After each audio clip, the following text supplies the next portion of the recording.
I've had some time to clarify my thoughts a little bit more.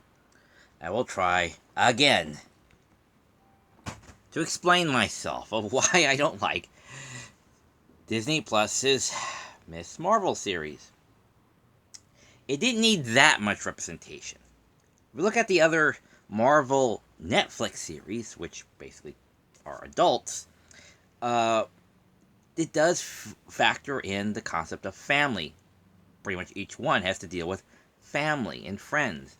You know, tragic backstory with my parents. I was in an accident, and then I woke up and I had super strength. Uh, Luke Cage was, well, I was experimented on in prison, and an explosion happened, and then I woke up and I had super strength and invulnerability.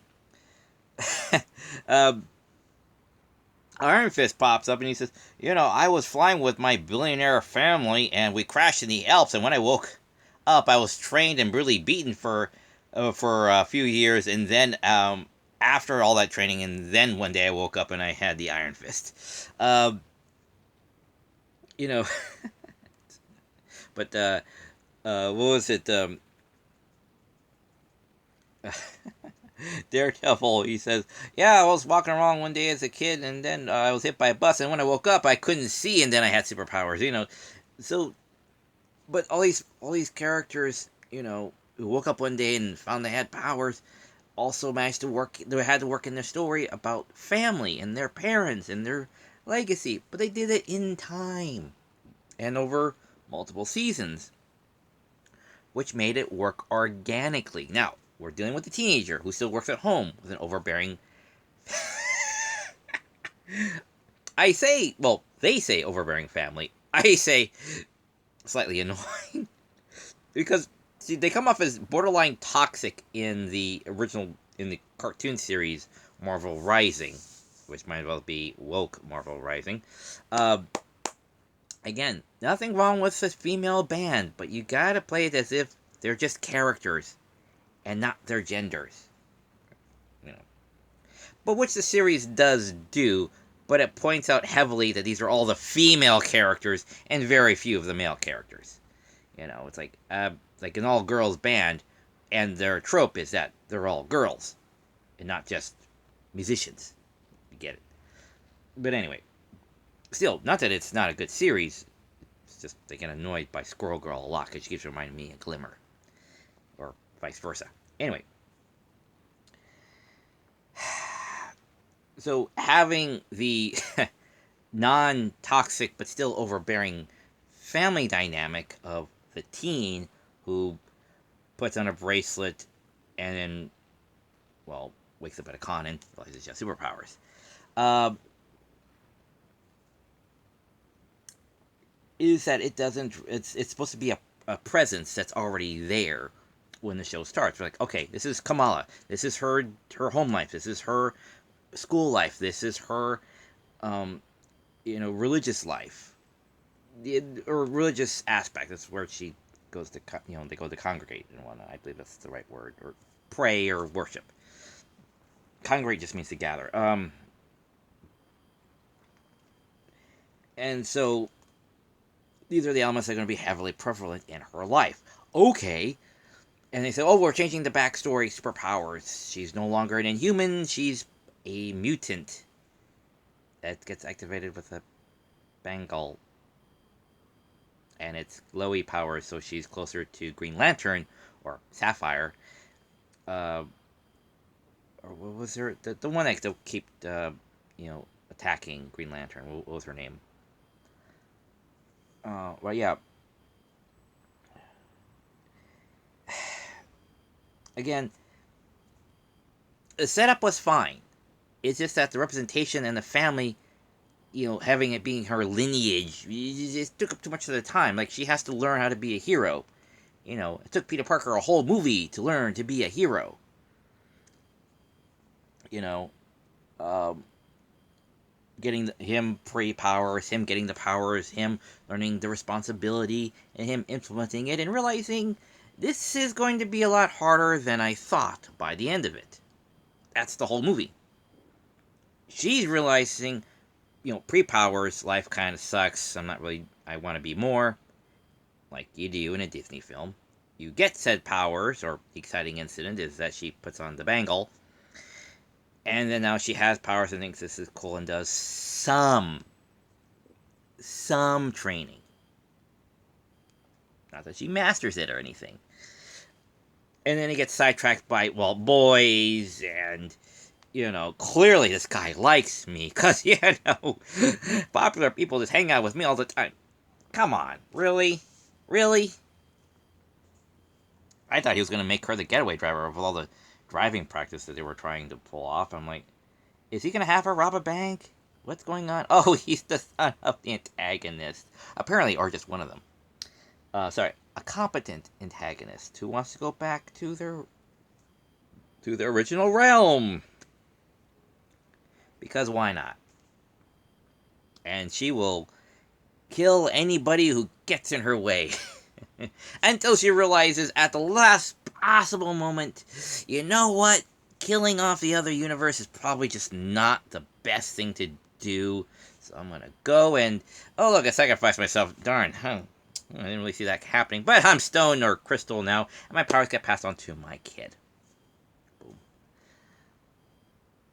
And Kamala didn't have to go to India, like I said. She didn't have to have time traveling capability to basically keep the history on track. None of that in India needed to happen, or even needed to happen in India. You could just add that here. It's fine. It just seems like the story has to go like a plot in a straight line. It goes out, around, and then back up. It's like, just get there. Like that whole second act in John Wick Chapter 3. John Wick didn't need to go to Casablanca, like I said. He could have just been stopped at the dock, for all the good it would do. Stop at the dock, do all the stuff you did in the second part of going to Casablanca, come back, because he was going to come back to the Royale, Continental, to the Continental anyway. So what was the point of going all the way over there just to come all the way back? Again. And then, like I said, with that one moment when I saw in the episode, it's like, what are you wearing? What are you wearing? And I'm thinking, a girdle. She's not... she didn't really lose any weight. They just gave her a girdle. It's what it looks like to me. Like, here's your new costume. Again, it was trying to be body positive, but you're going to be a superhero. And he said, look at my cool, awesome parkour I'm going through now. And it's like, yes, I've noticed, but I also noticed you haven't really lost that much weight, even with the moderate exercise you've been doing. And I don't know, maybe I'm asking too much out of this. It's just, part of me, on a lot of parts of this show, I do not care about, because it's trying to take you in a way, in a direction I'm unwilling to go, and tries very hard to play that violin. And it's like, I don't care! Get back to the superhero. No, it's about family. And convoluted backstory on where that bangle might have come from, that must be an Easter egg.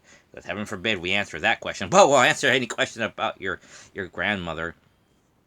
And I'm just like, I don't care.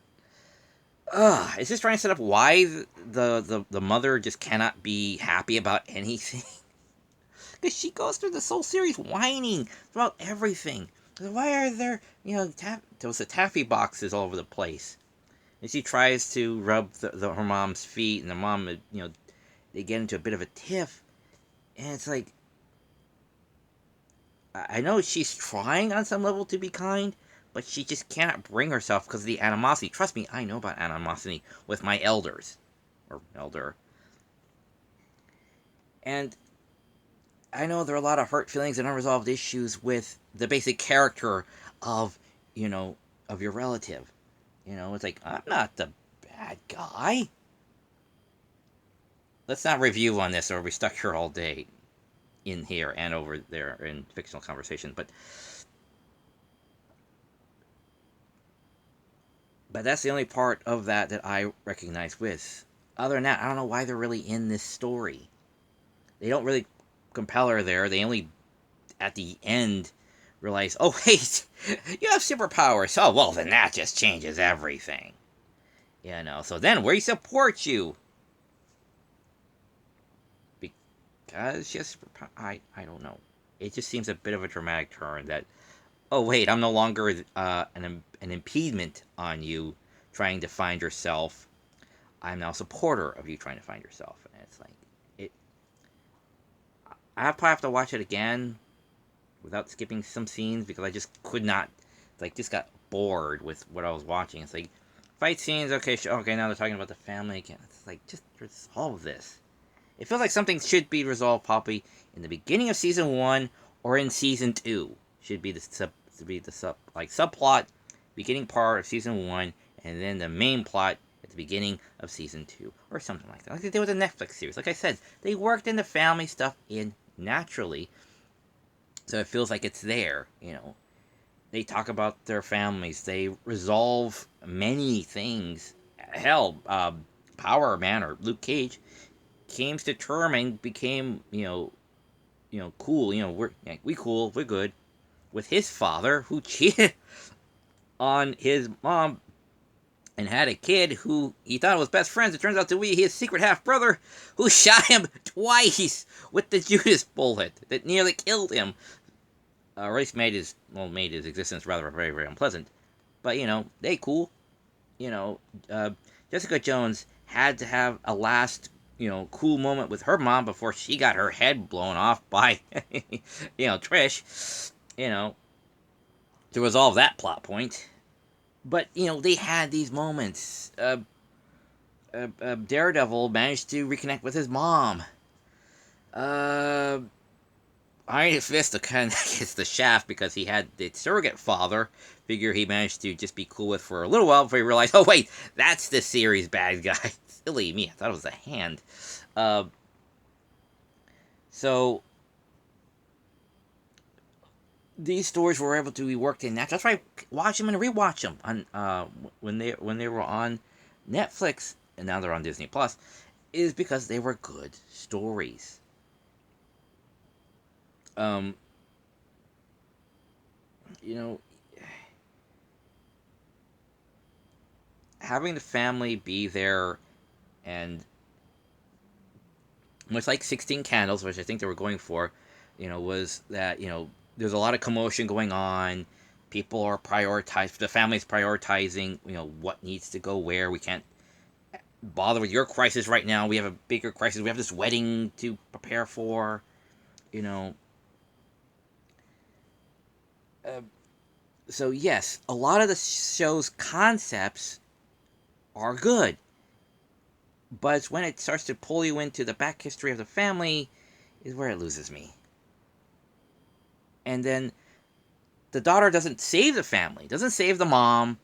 She just says, oh, you were saying behind me, like in Spider-Man. I was like, oh, you saw that. Yeah, I have superpowers. I'm Nightlight. It's like, and how is she supposed to be supportive of this? If anything, she'd be more worried.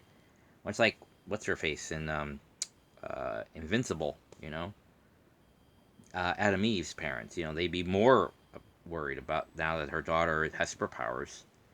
She'd be a hero, she'd be a target, blah, blah, blah. Nope. I'm for you. I'm supporting you as a newfound superhero. Even, yeah, probably because now it's a family hereditary thing. Maybe that's why. It just seems a bit too, dramatic heel turn, for her character. I find, unless she saves the mom or stands up to the mom or something a bit more, I guess, traditional, but just to have her witness it and say, well, I'm for it, just seems a bit rushed. It just seems a bit rushed.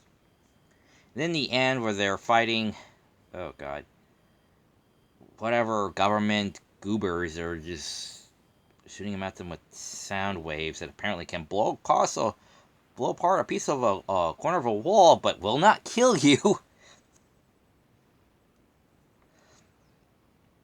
And we're trained at the Stormtrooper Academy. Tries to fight him, and then Miss Marvel says, with the guy with the, they put the shell around her and says, well, I can't kill you. I can't, turn off your powers or transfer it. but I can open a hole into the sewer so you can jump through it. Nah, wait, no, save the day. All is better. And I'm thinking to myself, what? That's not doing. That's not helping anything. That's not solving the problem. So again, I wonder, how is she like learning personally how to be a superhero? Because we see her pre-powers, we see her get the powers, we see her train a little bit, but then we saw her go through all this, and through that, she's supposed to become a superhero. The stance and the determination,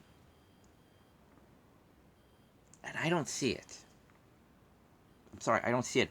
She runs away through most of the things. She dodges everything. She doesn't stand and fight. If you watch her fight scenes, she's mostly just saving, dodging, and running. She's not fighting. She's not, you know, actively like beat on the person. Not just, well, I smacked you. Now I'm gonna run away. Oh, obstacle. Run away. Again, it doesn't sound like she's standing her ground to be a superhero, and actually solve a problem. She's just having stuff happen to her. And somehow by the end of this, she gets a new costume made by her mother somehow, off screen, which also has a girdle underneath. I'm sorry. I'm sorry. I want to like things. I really do. If you've seen my room, I like stories. This just doesn't speak to me properly. You want to change some things, okay, fine. I can't really stop you with that. But you can still have to tell a convincing story. Not convincing story, compelling story. And I don't feel compelled.